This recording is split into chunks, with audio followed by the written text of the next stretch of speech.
विधानसभा के मॉनसून सत्र में पूछे गए 1200 सवालों को विधानसभा सचिवालय ने निरस्त कर दिया है। सचिवालय ने राजभवन को ये कहते हुए सूचना भेजी है कि जब सत्र निरस्त हो चुका है तो ऐसे में इन सवालों के जवाब देने का कोई औचित्य नहीं है। कांग्रेस नेता और पूर्व मंत्री उमंग सिंघार ने इसे विधायकों के विशेषाधिकार का हनन मानते हुए विधानसभा सचिवालय को नोटिस दिया। उन्होंने मांग की है कि विधायकों के निरस्त किए गए सवालों के जवाब अगले सत्र में पटल पर रखे जाएं। इधर संसदीय मंत्री नरोत्तम मिश्रा ने तर्क दिया है कि सत्र निरस्त होने के साथ ही सारी प्रक्रिया निरस्त हो जाती है। मॉनसून सत्र में पूछे गए इन 1200 सवालों में से ज्यादातर का जवाब सचिवालय पास आ गया था, लेकिन कोरोना संक्रमण की वजह से विधानसभा के मॉनसून सत्र को ही स्थगित कर दिया गया।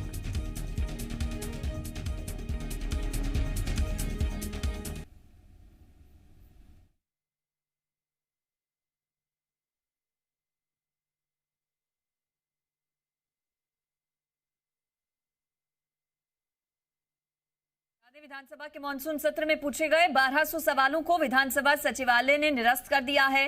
सचिवालय ने राजभवन को यह कहते हुए सूचना भेजी है कि जब सत्र निरस्त हो चुका है तो ऐसे में इन सवालों के जवाब देने का कोई औचित्य नहीं। और विधायकों के 1200 सवाल निरस्त किए जाने को लेकर छत्तीसगढ़ विधानसभा के पूर्व प्रमुख सचिव देवेंद्र वर्मा का कहना है कि इसको लेकर नियम साफ है। अगर विधानसभा की बैठक एक दिन के लिए निरस्त या स्थगित होती है तो उस दिन के सवालों को अगले दिन की कार्यवाही में रखा जाएगा। देवेंद्र वर्मा का कहना है कि विधानसभा का सत्र निरस्त होने का मतलब बैठकें निरस्त होती हैं, सवाल नहीं। विधानसभा जब तक भंग नहीं हुई है तब तक विधायकों को प्रश्नों के उत्तर मिलने ही चाहिए।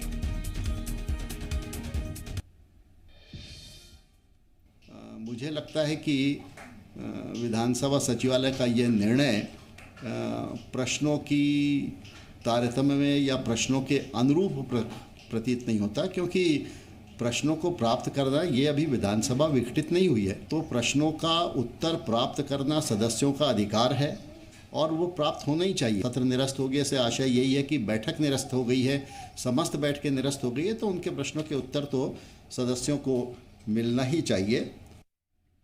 और इस पर मेरे साथ एसोसिएट एडिटर हरीश दिवेकर जुड़ गए हैं सीधे। हरीश जी, क्या ये पूरी खबर? अंजलि, देखिए, विधानसभा ने जो सवाल निरस्त किए हैं 1200, ये विधायकों के सवाल नहीं, ये जनता की आवाज़ है जिसे दबाया गया है। क्योंकि विधायक जनता के प्रतिनिधि के रूप में उनकी बात को रखते हैं, उनकी जो उनकी कल्याणकारी योजना उनके लिए या उनकी समस्याएं उनको सदन के फ्लोर पर उठाते हैं और वहाँ पर सरकार उन्हें सुनती है और उनका निराकरण होता है। लेकिन जिस तरह से पूरे 1200 सवाल निरस्त किए गए, इस पर एक अपने आप पूरा विधानसभा सचिवालय कटिघरे में खड़ा हो गया है। क्योंकि जब हमने इसमें एक्सपर्ट से बात की, छत्तीसगढ़ विधानसभा के पूर्व मुख्य प्रमुख सचिव देवेंद्र वर्मा जी से और मध्य प्रदेश विधानसभा के पूर्व प्रमुख सचिव भगवंत दास सरानी से, उन दोनों ने कहा कि उनके इतिहास में, उनके कार्यकाल में कभी ना देखने में आया ना सुनने में आया कि कभी सवाल निरस्त होते हैं। उन दोनों ने एक्सपर्ट से यही कहना था कि सवाल तभी निरस्त होते हैं जब विधानसभा विघटित हो जाती है, यानी सरकार बदल जाती है तो पूरी कार्रवाई खत्म होती है, नई सरकार के साथ शुरू होती है। ये सवाल उस समय के हैं जब कमलनाथ सरकार जाती है और शिवराज सरकार का पहला सत्र था, जो पहले सत्र में मानसून सत्र में बजट सत्र को लेकर सवाल लगाए गए थे। वही सवाल होते, लेकिन कोरोना के चलते सत्र स्थगित हो गया। ये सवाल इसलिए महत्वपूर्ण कहे जा सकते हैं, कांग्रेस ने इसमें पूरे घेरने की तैयारी की थी सरकार को। इसमें कई सवाल ऐसे लगे थे जिसमें भाजपा के रणनीति के ऊपर और भाजपा की कार्यशैली के ऊपर प्रश्न चिन्ह खड़े कर रहे थे और मंत्रियों को कटघरे में खड़े कर रहे थे। लेकिन इन सवालों को जवाब लेने की बजाय सचिवालय ने या उनको अगले सत्र में टालने की बजाय निरस्त कर दिया। ये अपने आप में एक बड़ा सवाल है और कहीं ना कहीं उनकी कार्यशैली प्रशिक्षण भी खड़ा होता है विधानसभा सचिवालय की। चलिए, ठीक, आप बने रहिए हमारे साथ। हरीश, एक बार सुना देते गृह मंत्री नरोत्तम मिश्रा की ओर से इस पूरे मामले पर क्या कहा गया है।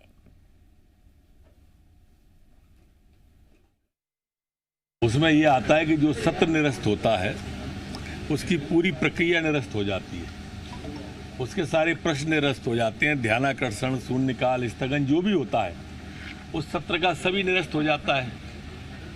जब सब निरस्त हो जाता है तो ये कैसी प्रतिक्रिया है उनकी। और इस पर एसोसिएट एडिटर हरीश हमारे साथ जुड़े हैं। हरीश, गृह मंत्री ये कह रहे हैं कि जब सत्र ही निरस्त हो जाता है तो जो पूरा प्रोसेस रहता है वो सभी चीजें निरस्त हो जाती हैं। नरोत्तम मिश्रा गृह मंत्री के साथ साथ संसदीय मंत्री भी हैं और उनका बयान जिम्मेदारी से देखे जाना चाहिए। लेकिन जिस तरह के विधानसभा में जो प्रमुख सचिव का कार्यकाल रहा है, दो मध्य प्रदेश और छत्तीसगढ़ के दो अलग अलग व्यक्तित्व, दो एक्सपर्ट्स हैं, उनकी दोनों से बात की गई, दोनों इस बात को नकार रहे हैं। दोनों कह रहे हैं कि विधानसभा का सत्र स्थगित होता है तो सारा कार्यक्रम स्थगित होता है, इसका मतलब बैठकें निरस्त होती हैं। लेकिन प्रश्न जो है यथावत रहते हैं, प्रश्न आगे कैरी फॉरवर्ड होते हैं, अगले सत्र के पटल पर रखे जाते हैं। इस बात को दोनों प्रमुख सचिवों को ये कहना है कि उनके इतिहास में उन्होंने उनके कार्यकाल में ना तो पहले कभी सुना, ना पढ़ा, ना कार्य विधानसभा सचिवालय कार्य जो नियमावली होती है उसके अंदर है, ना परंपरा में ऐसा देखा गया। तो ये पहली बार में अपने आप में इतिहास होगा जब विधानसभा जो सत्र है विधानसभा का स्थगित होने के साथ प्रश्न भी निरस्त किए गए। और इसी को लेकर पूर्व मंत्री उमंग सिंगार ने बाकायदा विशेष अधिकार का नोटिस दिया है, क्योंकि विधायकों का एक विशेष अधिकार बनता है, विशेष अधिकार हनन हुआ उनका कहना है और उनके अधिकारों को रोका गया है विधानसभा में जो उनके सवाल पूछे गए। अंजलि, इसमें बड़ी बात ये होगी सवाल जो पूछेगा निरस्त हो गए, लेकिन जब सत्र आएगा विधायक ये सवाल फिर से पूछेंगे, फिर से सवालों की विभागों को भेजे जाएंगे, फिर विभाग जवाब बनाएंगे। तो ऐसा नहीं है कि सवाल निरस्त हो गए तो खत्म हो गए, लेकिन ये समय कुछ समय टल गया मामला। लेकिन ये एक तरह से विधानसभा सचिवालय प्रश्न चिन्ह इस बात पे है कि उनका निर्णय अविवेकपूर्ण इसलिए भी कहा जा सकता है क्योंकि जिस तरह से सवाल विधायक फिर से वही सवाल लगाएंगे, फिर विभाग पर जाएगा, विभाग नीचे भेजेगा, तो पूरी प्रक्रिया होगी, पूरी एक्सरसाइज होगी, पूरा सब कुछ होगा, जवाब तो वापस आने ही पड़ेंगे। विधायकों के सवाल को जवाब रोका नहीं जा सकता। बिल्कुल, ये ठीक बात है। फारिश, आपका शुक्रिया हमारे साथ जुड़ने के लिए और जानकारी जरूर सवाल खड़े हो रहे हैं।